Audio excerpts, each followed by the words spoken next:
जय जोहर संगवारी हो। मन नाम है हरीश कुमार साहू और मैं आप मन ला गणित विषय ला छत्तीसगढ़ी बोली में पढ़ाए के प्रयास करता हूँ। तो संगवारी हो, हमन पढ़त हन कक्षा 7वीं के अध्याय 8 जेकर नाम है सर्वांग समता। अंग्रेजी में आप मन ओला बोलहु कांग्रेंस। ये अध्याय के अंतर्गत आप मन ला सबसे पहले सर्वांग समता के परिभाषा बताएं, ओकर बाद विभिन्न आकृति में कैसे सर्वांग समता लागू होते वोला समझें और जो विभिन्न प्रकार के उदाहरण आपके अध्याय में सब ला हल करें। प्रश्नावली क्रमांक 8.1 ला पूरा हल करें। ओकर बाद जो त्रिभुज के जांच करे के नियम हैं, 4 प्रकार के नियम, भुजा भुजा भुजा सर्वांग समता नियम, भुजा कोण भुजा सर्वांग समता नियम, कोण भुजा कोण सर्वांग समता नियम, समकोण कर्ण भुजा सर्वांग समता नियम, ये चारों नियम ला आप ला विस्तार से बताएं। ओकर बाद प्रश्नावली क्रमांक 8.2 ला हल करते हुए पहुँच चुके हैं प्रश्न क्रमांक 7 में। तो आप प्रश्न क्रमांक 7 ला हमन हल करन। तो प्रश्न क्रमांक 7 का बोलते, दिए गए त्रिभुज पी क्यू आर तथा एस आर क्यू में यदि पी आर बराबर एस क्यू एवं पी क्यू बराबर एस आर तो उचित संगतता के साथ दिखाइए कि ये त्रिभुज सर्वांगसम है। ठीक है, का बोला थे? ये बोला थे कि दिए गए त्रिभुज पी क्यू आर, तो देखो पी क्यू आर, ठीक है, ये एक त्रिभुज दिखा थे पी क्यू आर, ठीक है, ये एक त्रिभुज तथा एस आर क्यू, तो एस आर क्यू, ठीक है, ये दूसरा त्रिभुज में यदि पी आर बराबर एस क्यू, ठीक है, तो भुजा पी आर और एस क्यू का है बराबर, ये छोटे से कट लगा के का करे है, प्रदर्शित करे है कि ये भुजा और ये भुजा का हुआ है बराबर है। प्रश्न खुद स्पष्ट बोल दे है कि दोनों भुजा का है बराबर है। ठीक है, एवं पी क्यू बराबर एस आर, और ये पी क्यू भुजा और ये एस आर भुजा भी क्या है, आपस में बराबर है। हम डबल कट लगा के इसे दर्शाए गए। ठीक है, तो प्रश्न खुद बोल दीज पी क्यू और एस आर भी का हवा में बराबर हवा। ठीक है, तो दो त्रिभुज है और दोनों त्रिभुज के दो दो भुजा आपस में बराबर है, प्रश्न बता है। अब बोलते उचित संगतता के साथ दिखाइए कि यह त्रिभुज सर्वांगसम है। ठीक है, त्रिभुज सर्वांगसम हवा, येला हमन ला दिखाना है। तो चलो एला सर्वांगसम दिखाथन। तो सबसे पहले आप मन ला लिखे ला पढ़ी हल। ठीक है, हल लिखे के बाद आप मन लिखा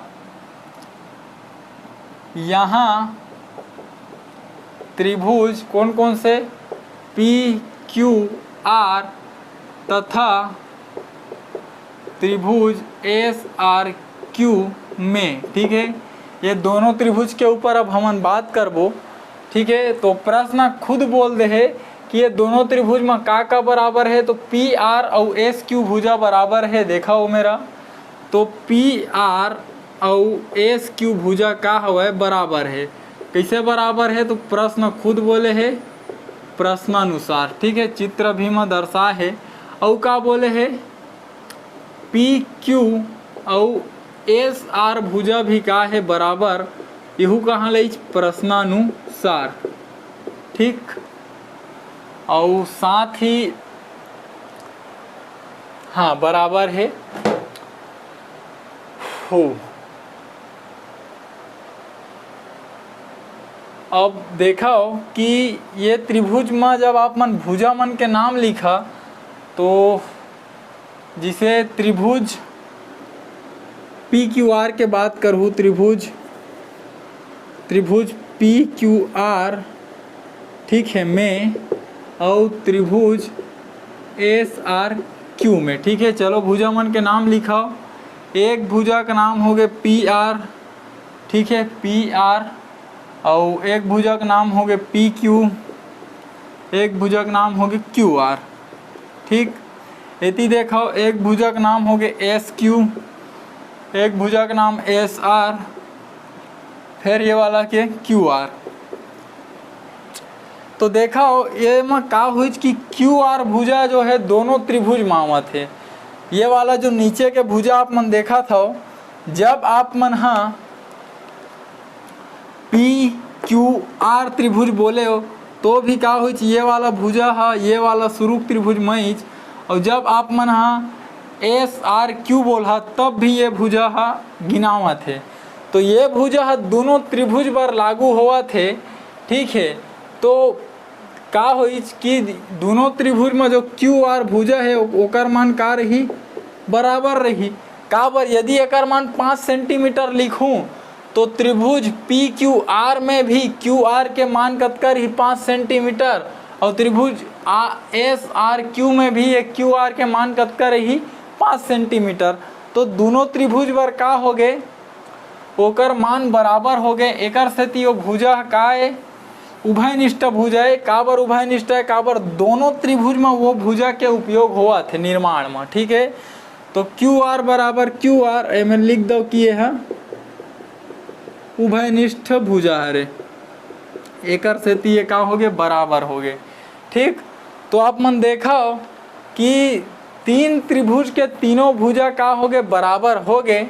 ठीक, तो ये मेरे का हुई त्रिभुज के एक भुजा बराबर निकलीच, ये मेरे त्रिभुज के दूसरा भुजा भी बराबर निकलीच, त्रिभुज के तीसरा भुजा भी का निकलीच बराबर निकलीच। ठीक, तो एमा का हो गए भुजा भुजा भुजा सर्वांग समता नियम लागू हो गए। ठीक है, और जब एमा भुजा भुजा भुजा सर्वांग समता नियम लागू हो गए तो एकर कहे के अर्थ है कि ये दोनों त्रिभुज का हुआ आपस में सर्वांग सम है।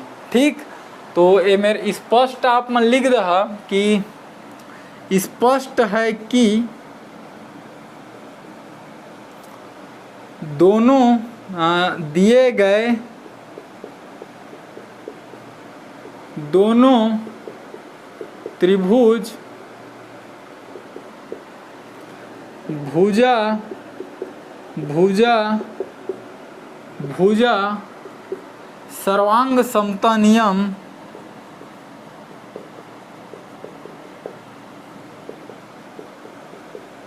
का पूर्णतः पालन करते हैं।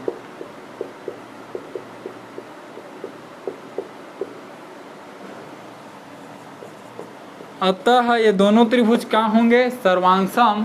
तैला लिख दो कि त्रिभुज पी क्यू आर सर्वांग सम हमें त्रिभुज एस आर क्यू के। ठीक, तो ये प्रकार से एमा जो बोलीज कि त्रिभुज सर्वांग सम है ये दिखाना है, तो ये तरीका से ये दिखा दें। ठीक है, तो कोई भी कठिनाई नहीं है। ऐसा उदाहरण अभी हम कई ठो हल करे हैं और कई ठो प्रश्न भी इतना हल कर चुके हैं। ठीक है, तो कोई मेरे भी परेशानी नहीं हुआ है आप मन ला। मुख्य रूप से मैं समझे लायक केवल अतके रही से कि दो भुजा ला तो खुद हमन ला बराबर दे रही प्रश्न हाँ। केवल और केवल ये चित्र ला देख के ये समझ आते कि ये वाला भुजा जो है उभयनिष्ठ हवै, और उभयनिष्ठ होवे तो का होई वो दोनों त्रिभुज पर भुजा का मान बराबर हो जही। तो दो भुजा पहली आपस में बराबर रही, तीसरा भुजा भी ला हमन बराबर बता दें। एकर कारण एमा भुजा भुजा भुजा सर्वांग समता नियम लागू हो गए, और एकर से ये दोनों त्रिभुज का हो गए सर्वांग सम हो गए। ठीक है, तो संगवारी हो यदि आप मन अध्याय ला शुरू से देखा तात हो तो बिल्कुल भी आप मन ला परेशानी नहीं हुआ है। एकर से भी कठिन कठिन उदाहरण ला हमन हल करे हैं, और ऐसा मिलता जुलता प्रश्न मन ला भी हल करे हैं, आप मन जानते ही हो। ठीक है, तो उम्मीद करता हूँ आपके समझ में आए हैं। यदि आए तो वीडियो एक लाइक कर लूँ, चैनल ला सब्सक्राइब कर लूँ, ताकि आपके ज़रूरत के वीडियो आप मन ला ये चैनल में आगे मिलत रहे। और कोशिश करूँ ये वीडियो ला आप मन हाँ हमारे छत्तीसगढ़ के कोई गरीब और ज़रूरतमंद लड़का तक पहुंचा पाओ। आप मन के कोई भाई बहनी हो सका थे, आपके कोई घर परिवार रिश्तेदार के कोई भी हो सका थे, वो लड़का तक ये वीडियो ला पहुँचाओ, ताकि वो लड़का गरीब होए के बाद भी जो कि प्राइवेट स्कूल में नहीं पढ़ सका है, जो कि कोई ट्यूशन क्लास नहीं जा सका है, वो लड़का तक वीडियो पहुँचाए और वो हाँ शिक्षा ला निःशुल्क रूप से ग्रहण कर सके। तो ठीक है संगवारी हो मिलबो।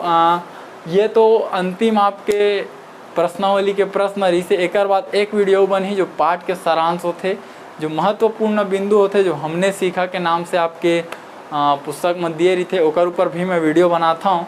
तो वो पाठ के सार होते कि आप मन सीखे का हो, मुख्य रूप से एला जानो और ओला याद रखो। तो ठीक है मिलबो अगले वीडियो में, तब तक के लिए राम राम, जय जोहार, जय छत्तीसगढ़।